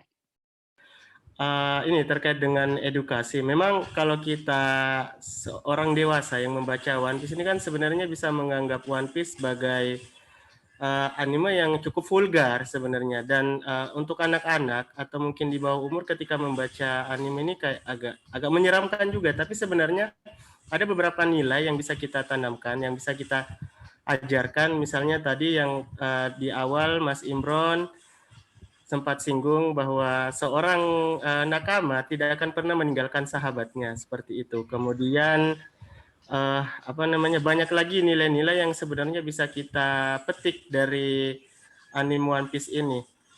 Mungkin Mas Imron atau Mas Jadu bisa menambahkan. Intinya itu sih, jika anak-anak yang membaca One Piece ini atau di bawah umur, baiknya memang ada pendampingan dari orang dewasa, karena tadi misalnya konstruksi perempuan yang ada di One Piece kan luar biasa. Atau mungkin kalau orang awam melihat Momo ada di dalam bajunya Yamato, kemudian dia berpegangan pada bagian tubuh tertentu, itu kan menurut orang wah porno aksi nih atau pornografi. Tapi kalau kita yang memang sudah mengikuti ya cukup dan kalau orang awam melihat Yamato ini perempuan karena dia punya ini, tapi kan belum terkonfirmasi dia ini jenis kelaminnya apa atau gendernya dia itu apa, seperti itu mungkin. Iya, mungkin saya hanya nambahkan sedikit ya. Untuk membahas hal semacam itu kan kita cukup debatable, artinya bahkan di Jepang sendiri kan semenjak adanya industri manga dan juga industri-industri yang berbau hal-hal semacam itu yang dekat dengan pornografi dan sebagainya, angka pelecehan seksual cukup menurun bahkan. Ada realitas seperti itu, data seperti itu. Jadi mungkin itu cukup debatable, tapi menurut saya kalau di Indonesia dengan kultur kita memang perlulah sekiranya orang tua itu melakukan bimbingan. Nah ini yang mungkin nanti bisa menjawab dan juga merespon ini Mbak Sandi, karena Mbak Sandi ini juga bergerak di bidang literasi. Karena beliau juga literasi PKK, kemarin bekerja sama dengan Ibu PKK Kabupaten Magelang itu Bu Tanti Zainal Arifin, beliau cukup well juga untuk di bidang literasi. Cuman kalau menurut saya pribadi melihat budaya saat ini ya budaya Indonesia memang harus ada pendampingan, karena memang ada beberapa misalnya kata-kata kasar dan sebagainya itu juga cukup berbahaya juga. Iya. Ada tambahan dari Mas Jadu? Oke, kalau dari saya sih biasanya komik One Piece itu kan keluar dari LX Media ya. Jadi dari situ mungkin sebenarnya sudah difilter beberapa, sudah jadi mungkin ada beberapa gambar yang ada di manga yang kita nikmati setiap minggu yang nggak ada di komik cetak versi Indonesia, itu memang sudah difilter. Tapi ya benar kata Mas Imo tadi, selalu dan harus ada pendampingan ketika kita berbicara atau kita ini anak ini usia berapa dulu nih, kalau misal udah 15 udah SMA, udah itu mungkin mereka sudah bisa sudah bisa membedakan mana yang baik, mana yang buruk, mana yang hanya berupa simbol atau gambar atau berupa apa. Nah, kalau dengan cara-cara itu ya memang paling benar adalah pendampingan, selain filter yang sudah dilakukan atau pengurangan kevulgaran yang sudah dilakukan oleh si penerbit versi Indonesia itu. Begitu tambahannya, Mbak Sandi. Oke. Kalau di manga sendiri tuh ratingnya berapa sih? 16 plus atau 15 plus ya? Atau 13 plus ya? 13 plus kalau tidak salah. 13 plus, Mbak. 13 plus. Oke, jadi kita juga sebagai orang tua bisa lihat ya kalau ratingnya 13 acuannya dari situ juga. Iya, 13 plus ya memang itu harus tontonannya 13. Tapi kalau boleh saya menambahkan, kalau saya dulu pernah yang penelitian yang saya ceritakan itu, jadi yang dilihat layarnya One Piece itu kan dia ceritanya nggak hanya melulu semuanya tentang pertemanan, nggak melulu semuanya tentang family, nggak melulu semuanya tentang petualangan, tapi itu di situ ada bagaimana mereka memilih teman. Artinya teman di cerita One Piece itu kan nggak cuma seseorang yang kita kenal lama, tapi teman, kalau Luffy bilang nih saya ingat, teman itu adalah tergantung kita memutuskan siapa teman kita. Bahkan orang yang tadinya enemy pun bisa jadi teman kalau kita yakin bahwa dia itu adalah teman kita. Luffy mengajarkan kita adalah trust gitu ya, percaya bahwa oh ya dia teman kita. Family dalam cerita One Piece juga berbeda dengan family yang di sekitar kita. Kalau family kan kita taunya ada bapak, ibu, tapi di dalam cerita One Piece family itu ya keluarga, ketika punya satu tujuan yang sama, misi yang sama, mereka kerja bareng artinya itu adalah family. Jadi menurut saya banyak sih buat anak-anak ini diajarkan punya banyak moral value, saya rasa nggak cuma sekedar kita melihat dari sisi itu mengandung pornografi ya, tapi kita lihat layar ceritanya tuh menurut saya sangat kompleks dan membuat anak tuh ini ya, apa namanya, pengen terasa, ingin tahunya, kemudian keinginannya dia untuk mengembangkan dirinya tuh mungkin menurut saya sangat kuat ketika dia minat baca juga tuh, Mbak. Iya, betul. Oke. Ada lagi lanjut dari Mas Adi Brata. Mas atau Pak ya ini ya. Monggo silakan. Ya, terima kasih Ibu dan Mas Andi. Ya, terima kasih juga kepada Bapak-bapak pemateri. Juga di sini saya melihat nih banyak juga nih dari dosen-dosen dari Untan juga ada. Saya dari Untan ya, Fisip Untan, Universitas Pura Pontianak. Terima kasih atas materinya. Walaupun saya bukan dari prodi komunitas ya, tapi saya dari HI ya. Tapi ya di sini sangat tertarik tentang penjelasannya bagaimana kita bisa menulis penelitian atau mungkin bagi mahasiswa itu skripsi dari sisi komunikasinya. Bahkan dari sisi HI pun kita bisa meneliti tentang bagaimana diplomasi budaya negara Jepang menggunakan One Piece kepada dunia untuk meninggikan image positif Jepang ya, di mana diplomasi budaya dari Japanese popular culture. Mungkin saya mungkin di sini lebih ditekankan lagi kepada teman-teman mahasiswa di sini kan bukan hanya dari prodi komunikasi, mungkin apa saja sih yang bisa kita teliti ataupun kita tulis dari One Piece khususnya ya, One Piece secara khususnya dan manga secara umumnya, demi penjelasan dan kemudahan-kemudahan apa yang bisa kita dapatkan apabila kita menulis dengan sesuatu hal yang kita suka. Mungkin itu aja yang lebih dijelaskan sehingga di sini kita membuka pemikiran pada mahasiswa agar ya jangan terlalu menulis yang istilahnya kayak HI itu ya jangan yang tradisional perang, yang komunikasi ya jangan tentang komunikasi media berita, bukan hanya itu saja. Mungkin itu saja yang harus kita jelaskan. Terima kasih. Makasih Pak Adi Brata dari Pontianak. Langsung saja dijawab oleh narasumber. Siapa yang mau menjawab duluan? Ya, menarik tadi ada satu kata kunci yang bicara tentang diplomasi budaya. One Piece ini kan sebenarnya betul sekali memang sebagai alat diplomasi sama dengan K-pop mungkin. Sekarang ini kan luar biasa bagaimana pemerintah Korea memanfaatkan K-pop tidak hanya sebagai senjata untuk diplomasi budaya, tapi untuk meningkatkan perekonomian negara Korea itu sendiri. Kemudian branding budaya Korea luar biasa. Di One Piece pun juga seperti itu. Makanya mungkin beberapa atau mungkin budaya utama yang ditonjolkan di One Piece ini kan memang budaya Jepang, dan negara kita sendiri Indonesia untuk menarik perhatian pembacanya dari berbagai penjuru dunia, Oda beberapa kali kan memasukkan konstruksi atau rekonstruksi lokasi atau mungkin setting, misalnya ada rumah adat Tongkonan, Toraja, yang itu misalnya saya dari Makassar, itu menurut saya kebanggaan sendiri ketika One Piece ada rumah Tongkonan nih, kemudian rumah Jam Gadang dari Padang misalnya, itu kan luar biasa dan itu akan menarik simpati pembacanya bahwa Oda care loh sama saya, sama budaya saya seperti itu.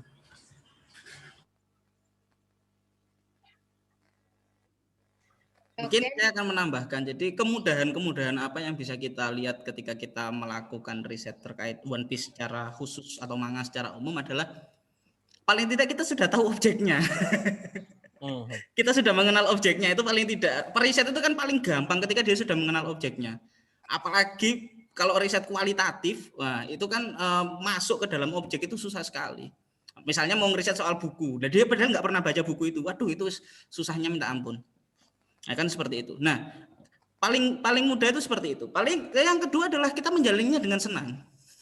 Kita menjalani dengan senang ketika kita sudah mengenal objeknya. Tinggal kita cari teorinya aja apa yang cocok atau metode yang cocok. Itu melihat seperti itu. Jadi paling enggak secara enggak langsung 30% lah proses pengenalan dan adaptasi terkait dengan riset itu yang sebenarnya paling susah untuk dilakukan oleh peneliti, itu bisa dilakukan. Nah, kalau menurut saya ketika kita melakukan riset yang manga atau One Piece yang sudah kita sukai, anime dan sebagainya. Nah, menyinggung kata-kata Mas Erwin tadi, memang ketika misalnya dilakukan dengan kajian HI itu cukup menarik juga dari beberapa hal. Misalnya bagaimana Oda itu mengakomodasi semua budaya yang ada di Indonesia, yang ada di seluruh dunia. Itu menarik. Misalnya Luffy itu kalau disimbolkan itu kan bukan orang Jepang, orang Brazil misalnya. Kalau disimbolkan terkait dengan bagaimana cara dia dan sebagainya, Zoro yang lebih ke orang Jepang, Sanji yang orang Prancis dan sebagainya, itu kan merupakan bentuk bagaimana Oda itu mengakomodasi budaya-budaya yang ada di dunia. Kemarin itu selain Mas Erwin yang bangga, saya juga bangga dengan senjatanya killer itu, kan mirip senjata daerah saya, Jawa Timur, celurit. Jadi seperti itu. Memang sangat menarik sekali Oda itu melihat beberapa hal yang seperti itu. Ya itu saja mungkin yang bisa saya tambahkan. Mungkin Mas Jadu bisa sedikit menambahkan. Kalau dari saya sih tampaknya udah panjang lebar nih tampaknya nih, udah cukup lah ya. Jadi ya tentang bagaimana si Oda Sensei mampu mengakomodir dan menerapkan berbagai budaya sehingga itu masuk dalam gambar yang dia bikin, itu merupakan sesuatu yang cukup jenius menurut saya. Jadi kerasa kita semua tuh kayak memiliki One Piece gitu, seperti Mas Erwin memiliki One Piece lewat rumah tongkonannya, kemudian Mas Erwin mungkin dengan celuritnya, mungkin teman-teman lain juga memiliki hal yang simbol yang saya punya itu terwakilkan dalam gambar yang Oda Sensei gambarkan gitu. Ya, artinya kita bisa melihat diri kita ya dalam cerita itu. Menarik sekali. Oke. Terima kasih jawabannya tadi dari para narasumber. Semoga itu cukup menjawab pada Pak Adi Brata. Lalu kemudian selanjutnya pertanyaan adalah Mas M. Fahrul Alfari atau Pak ini ya. Monggo silakan langsung bisa bertanya. Halo Kak, selamat sore. Selamat sore. Perkenalkan, nama saya Fahrul dari Uninus Bandung. Kebetulan saya prodi jurnalistik. Saya mau bertanya, kan waktu itu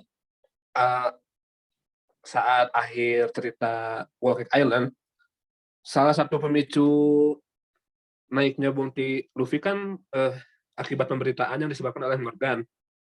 Padahal kan pemberitaan tersebut Big Mom mengatakan bahwa hal itu bohong. Apakah pada realitasnya media di Indonesia sekarang sama seperti media-media yang ada di One Piece? Terima kasih. Wah, menarik sekali nih. Ayo, siapa yang mau menjawab dulu? Mas Imron, Mas Erwin, atau Mas Jaduk? Mas Jaduk. Saya juga tertarik dengan pertanyaannya. Coba nih saya jawab dulu nih. Oke. Ketika kita berbicara mengenai jurnalistik, itu ada yang namanya agenda setting kan. Ya, agenda setting itu apa yang dianggap penting oleh pemilik media atau pemilik media itu dianggap penting juga oleh khalayak. Dan juga di situ juga ada yang namanya ketika kita berbicara mengenai media itu ada juga hegemoni. Wah, kita sudah masuk terlalu jauh ini, terlalu detail ini. Tapi saya coba sederhanakan. Jadi hegemoni itu tentang bagaimana pemikiran atau hal yang dianggap penting oleh pemilik media itu harus tersampaikan oleh atau ke dalam media yang dia punya. Jadi Morgan di sini selaku pemilik media, dia ingin, wah aku kayaknya Whole Cake Island kayaknya nggak ada yang bisa diberitakan selain Big Mom diacak-acak. Ada yang lebih sensasional dari itu, yaitu Luffy menjadi Yonko kelima. Nah itu merupakan ya hal itu juga terjadi di Indonesia kan. Jadi ada hal yang penting, yang sebenarnya nggak penting, tapi dianggap penting. Jadi di blast terus-terusan, di blow up terus-terusan. Itu kan terjadi kan di Indonesia ini. Bahkan mungkin Metro TV dengan berita-beritanya, TV One dengan berita-beritanya. Nah itu kita bisa sangkut pautkan itu ke dalam agenda setting. Seperti itu Mas Fahrul. Mungkin ditambahkan sama teman-teman yang lain. Ini menarik sekali nih kalau kita bahas media. Gitu. Monggo. Ya, saya sepakat dengan Mas Jadu. Selain agenda setting, kemudian tadi hegemoni media, itu kan mungkin tadi Mas Fahrul pernah belajar tentang teori framing ya. Itu kan bagaimana berita itu punya bingkainya sendiri-sendiri. Nah, mungkin ini yang dilakukan Morgan ya sama dengan realitas dunia media yang ada saat ini. Bagaimana media itu bebas membingkai sebuah peristiwa cerita sesuai dengan agenda yang mereka inginkan, dan inilah realitas yang kita hadapi, realitas yang dihadapi yang ada di dunia One Piece.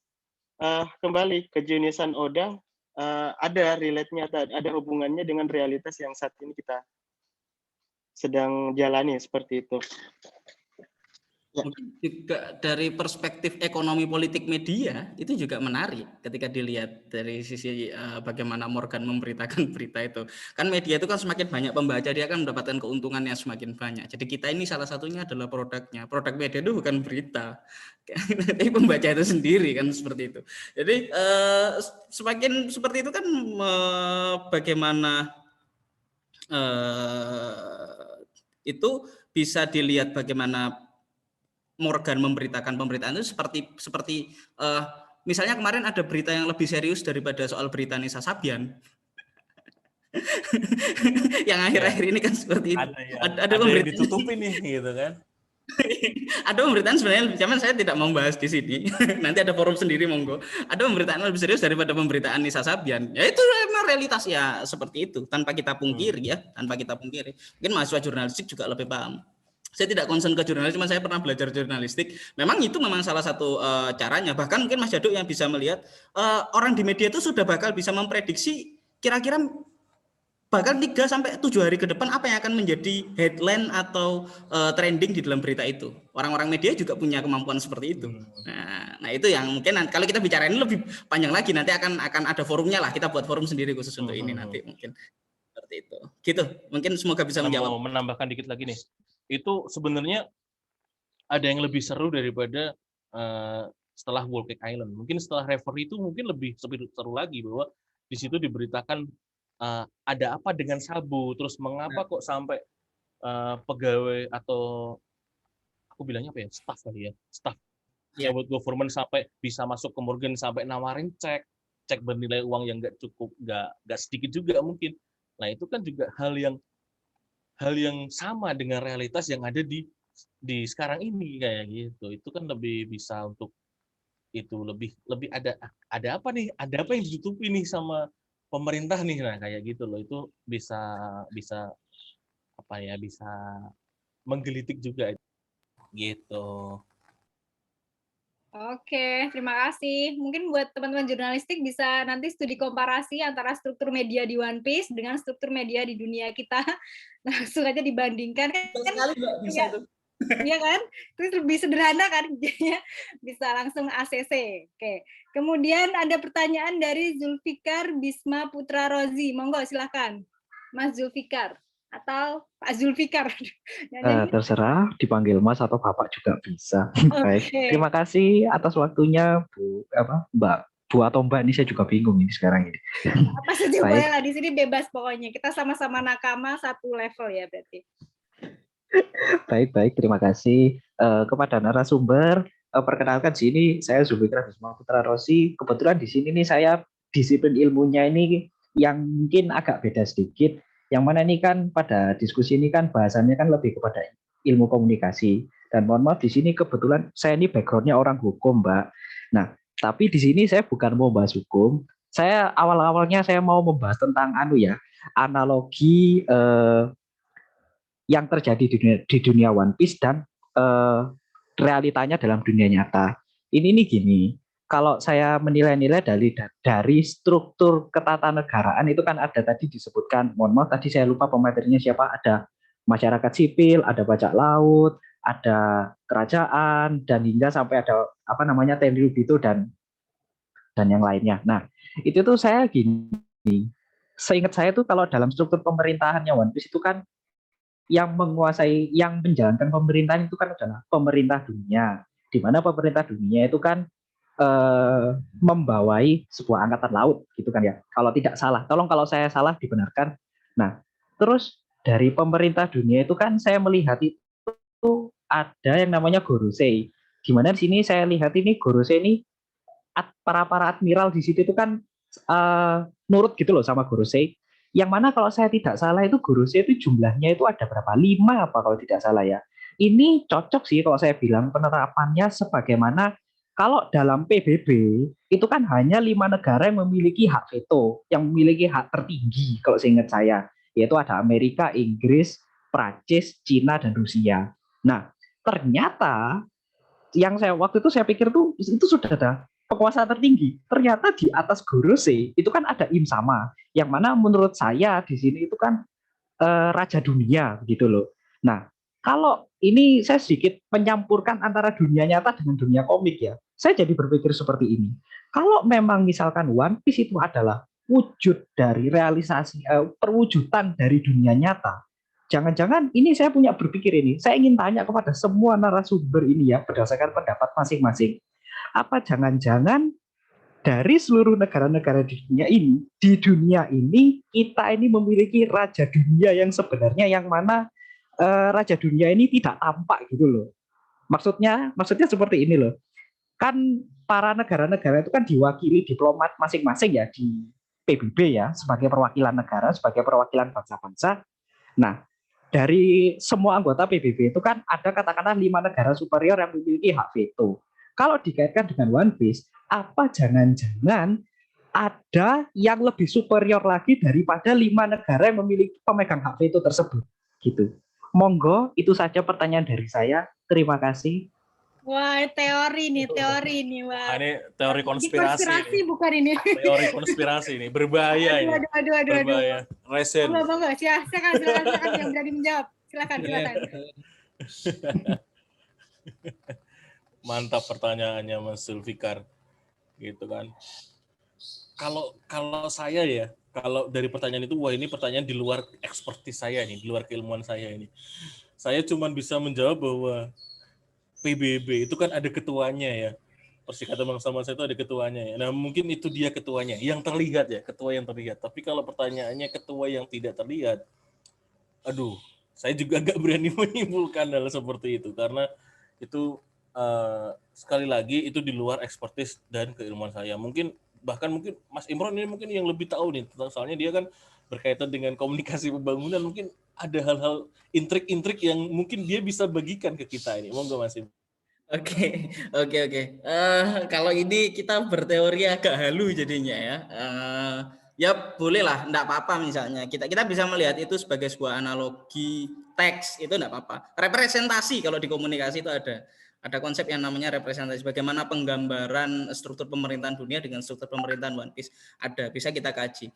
Cuman ketika kita bisa melihat One Piece seperti itu kan interpretasi Oda dengan situasi sosial atau realitas yang ada di dunia ini. Jadi Oda mungkin menilai sepertinya kok kelima negara ini sebenarnya nggak terlalu veto-veto amat ya, kan seperti itu. Itu bisa dilihat Oda dan juga menjadi respon Oda sehingga dibuatkan seperti itu. Jangan-jangan di atasnya ada yang lebih kuat lagi. Nah, kalau kita sepakati di sini mungkin ketua sekjen PBB itu sebagai representasi dari Im Sama mungkin dalam hal itu yang terpilih oleh Dewan Keamanan PBB, oleh semua anggota PBB, dan mungkin beberapa negara-negara yang berkoalisi di dalam PBB itu menjadi negara-negara world government. Bisa jadi seperti itu kalau kita samakan sebagai sebuah representasi seperti itu.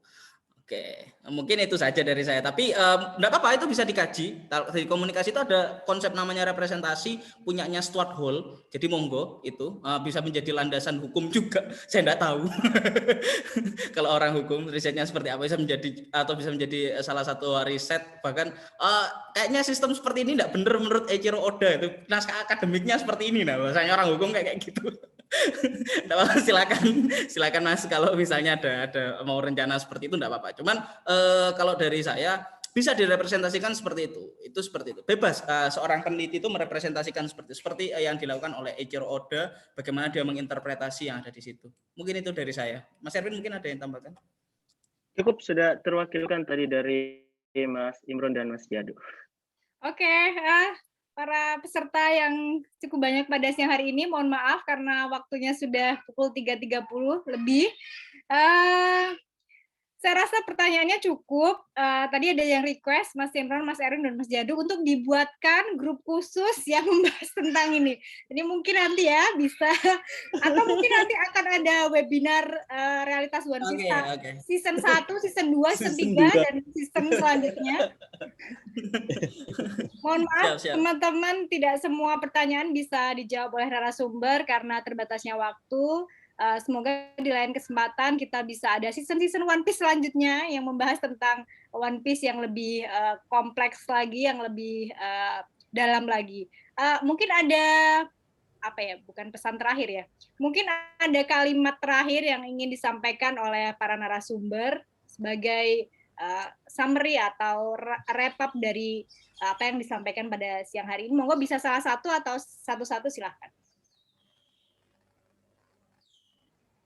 Mungkin Mas Jaduk dulu yang mau uji sempro ini. Ya udah.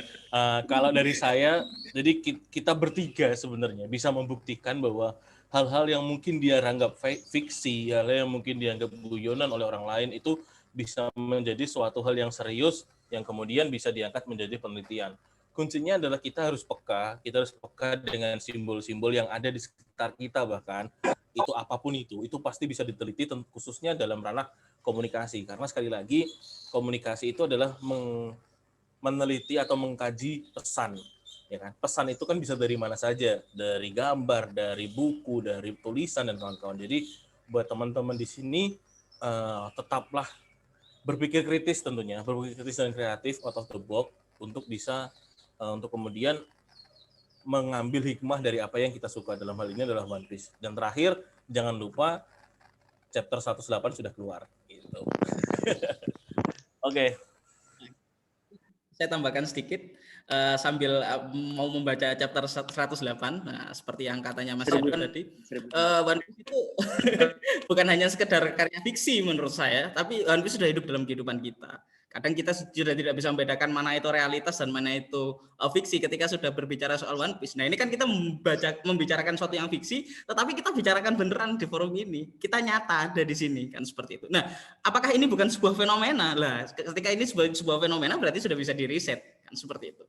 Dan monggo, dan dari sini saja kita bisa melihat potensi One Piece sebagai tema sebuah webinar. Itu menjadi sebuah artikel ilmiah sendiri kan seperti itu. Mungkin itu saja yang bisa saya sampaikan. Jadi teman-teman, riset itu seperti wahyu atau ilham atau macam-macam lah. Nggak usah mikir yang tinggi-tinggi, sekitar kita saja. Datang dari langit, nggak datang dari langit, tapi dari ide sederhana dan yang kita sukai. Paling tidak 30% kita sudah menguasai objek dan akan sangat memudahkan kita dalam proses seperti itu. Mungkin itu saja dari saya. Assalamualaikum warahmatullahi wabarakatuh. Ya, terakhir dari saya, mungkin Mas Jadu dan Mas Imron sudah dari sisi akademisnya. Kalau dari saya penutup, mungkin teman-teman tetap jaga kesehatan. Kita berdoa semoga Oda juga tetap sehat agar bisa menyelesaikan animenya ini, karena manganya, karena itu saya pun juga nggak mau mati sebelum melihat One Piece tamat seperti itu. Mungkin dari saya. Bener Mas Erwin, bener. Ya, mari mungkin kita ada sesi berdoa untuk Oda Sensei agar sehat terus dan bisa menyelesaikan komik One Piece-nya sampai akhir agar kita tidak kecewa jangan lupa beli komik resminya ya. Jangan cuma betul melihat tiap minggu, tapi harus beli cetakannya juga. Oke, teman-teman, itu pesan yang sangat penting. Jangan lupa beli komik aslinya, jangan lupa download anime aslinya, mungkin nggak ya? Oke. Nggak ada ya. Oke. Terima kasih para narasumber, Mas Jaduk, Mas Erwin, dan Mas Imran. Semoga kita ketemu lagi di season 1 sampai 100. Mungkin nanti akan ada seasonnya sampai 100. Terima kasih teman-teman panitia yang hari ini bekerja. Kemudian terima kasih kepada para peserta, para nakama. Hai, terima kasih. Kemudian untuk presensi bisa dilihat di kolom chat, sudah saya bantu untuk tuliskan link presensinya. Monggo silahkan para nakama untuk biar dapat sertifikat One Piece nih, siapa tahu bisa nanti ditukar dengan tiket masuk One Piece Tokyo Tower. Siapa tahu loh ya, nggak tahu loh ini loh. Oke, saya akhiri diskusi yang cukup menarik pada siang hari ini, yang nggak bikin ngantuk sama sekali. Terima kasih sekali. Nggak bikin ngantuk. Selamat bertugas kepada para narasumber, kemudian selamat beristirahat kepada teman-teman semua, jaga kesehatan, kita doakan semoga Oda Sensei sehat terus. Terima kasih. Assalamualaikum warahmatullahi wabarakatuh. Ya, perlu ada sesi foto nggak nih? Sesi foto perlu nggak? Boleh. Mas Erwin bisa dibantu screenshot. Silakan. Dari siapa ini yang Mas Erwin? Saya bantu. Mas Erwin, oke. Bisa dinyalakan dulu kameranya. Oke. Slide pertama dulu, nggih. Waduh, lupa ini soundtracknya One Piece belum tadi, nggak lupa ngambil. Oke. Slide pertama, silakan bergaya 1, 2, 3. Oke, slide selanjutnya, slide kedua 1, 2, 3. Lagi slide ketiga, karena ada 4 slide 1, 2, 3. Oke. Sehat selalu Pak, sehat selalu Pak. Siap. Terima kasih. Tunggu selanjutnya Pak, selanjutnya ditunggu Pak. Terima kasih. Pak, kalau ada webinar Terima kasih tentang Pak, terima kasih. Attack on Titan kabari ya Pak. Ya, Waduh. Titan sepakat. Siap. Konsumen ya. Terima kasih semuanya. Pakai ada background. Terus semuanya teman-teman. Iya. Oke, terima kasih. Bye Nakama semuanya. Terima kasih Mas Erwin, Mas Jaduk. Saya mohon undur diri ya. Panjang umur Oda Sensei. Amin.